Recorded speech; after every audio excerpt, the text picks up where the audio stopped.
up to their knees in mud, with rifles and light machine guns choked by it. Inch by inch, the German infantry began to wrest back the British morning gains. To that extent, this was another Somme. With this difference, the rain did not cease.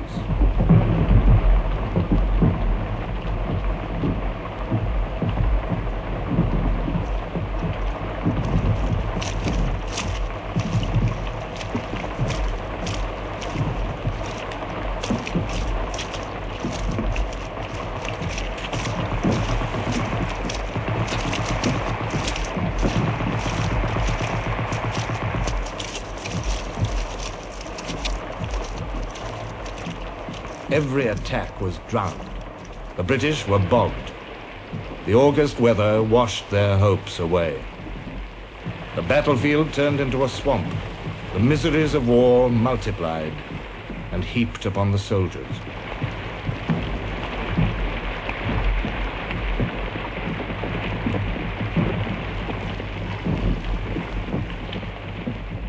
It rained absolutely continuously. One was as afraid of getting drowned as one was of getting hit by shells. There was no chance of getting wounded and getting a blighty one at Passchendaele. You'd either get through or die, because if you're wounded and you slip off the duckboards, you just sank into the mud. The mud was so deep that with drag ropes on the wheels and something like 100 men on the drag ropes, it was impossible to pull the guns out of the mud.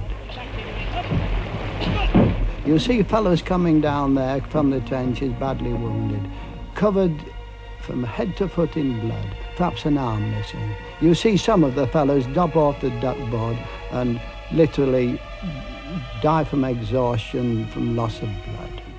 Horrible it was. Bent double, like old beggars under sacks, knock-kneed, coughing like hags, we cursed through sludge, till on the haunting flares we turned our backs, and towards our distant rest began to trudge. Men marched asleep. Many had lost their boots, but limped on, blood-shod. All went lame, all blind, drunk with fatigue, deaf even to the hoots of gas shells dropping softly behind. Gas, gas. Quick, boys. An ecstasy of fumbling fitting the clumsy helmets just in time, but someone still was yelling out and stumbling and floundering like a man in fire or lime. Dim through the misty panes and thick green light, as under a green sea, I saw him drowning. The barrage roars and lifts. Then, clumsily bowed with bombs and guns and shovels and battle gear, men jostle and climb to meet the bristling fire. Lines of grey, muttering faces, masked with fear, they leave their trenches, going over the top while time ticks blank and busy on their wrists. And hope, with furtive eyes and grappling fists, flounders in mud. Oh, Jesu, make it stop. The weather cleared. The ground began to dry.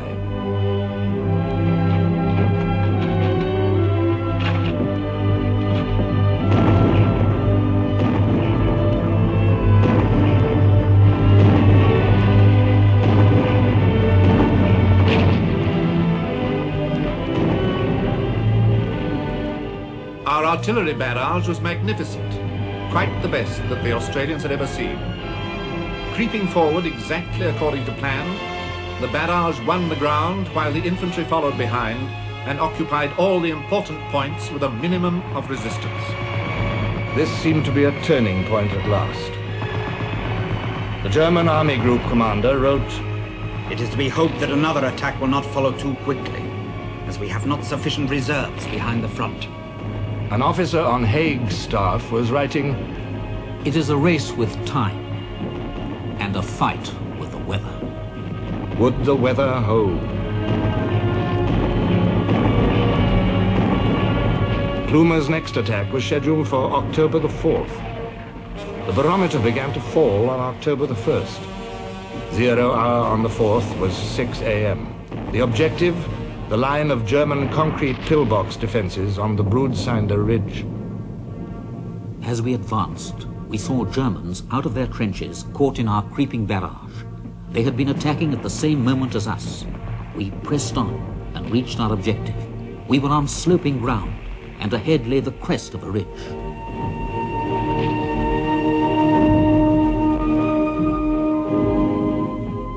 It was really surprising to look across and see before you the green fields of Belgium, actual trees.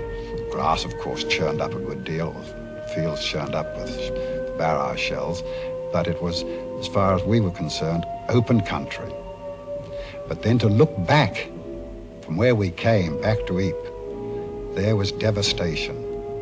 And it was just dawn time, and you could then see why the gunners had had such a gruesome, our own gunners had had such a gruesome time. You could see the flashes of all the guns right from Broodsind right back to the very gates, Menin Gate.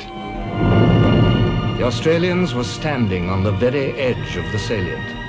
General Monash, commanding their 3rd Division, wrote, Great happenings are possible in the very near future, as the enemy is terribly disorganized. Our success was complete and unqualified. We got absolutely astride of the main ridge. The Germans called October the 4th a black day. Ludendorff wrote, The infantry battle commenced on the morning of the 4th. It was extraordinarily severe. And again, we only came through with enormous losses. Now the great question presented itself in simple terms. In view of 3 step-by-step blows, all successful, what will be the result of 3 more in the next fortnight? The question was never answered. Prince Ruprecht of Bavaria, commanding the Germans in Flanders, wrote, Sudden change of weather, most gratifying. Rain, our most effective ally. Haig's staff officer noted, It was the saddest day of this year. We did fairly well, but only fairly well. It wasn't the enemy, but mud that prevented us doing better. But there is now no chance of complete success this year. We must still fight on for a few more weeks, but there is no purpose in it now, so far as Flanders is concerned.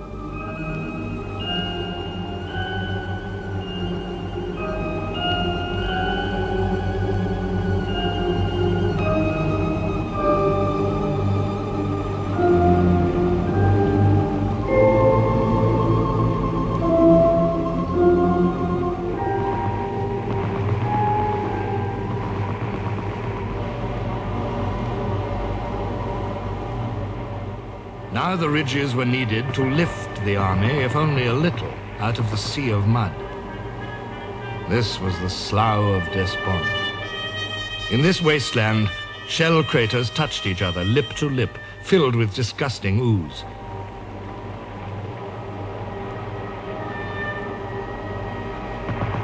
Forward, inch by inch, along the slimy tracks between these stinking ponds, British, Australian, and New Zealand soldiers crept towards Passchendaele.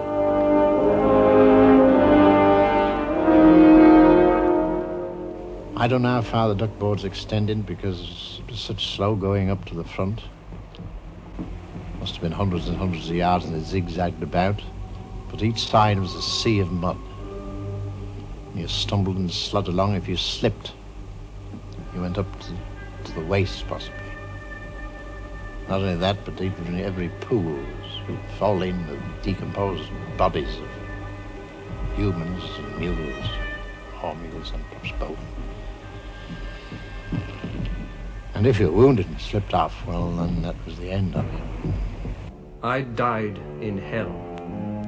They called it Passchendaele. My wound was slight, and I was hobbling back, and then a shell burst slick upon the duckboards, so I fell into the bottomless mud and lost the light.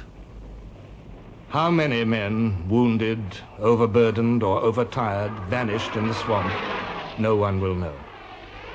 The October days were nightmares for the British Army.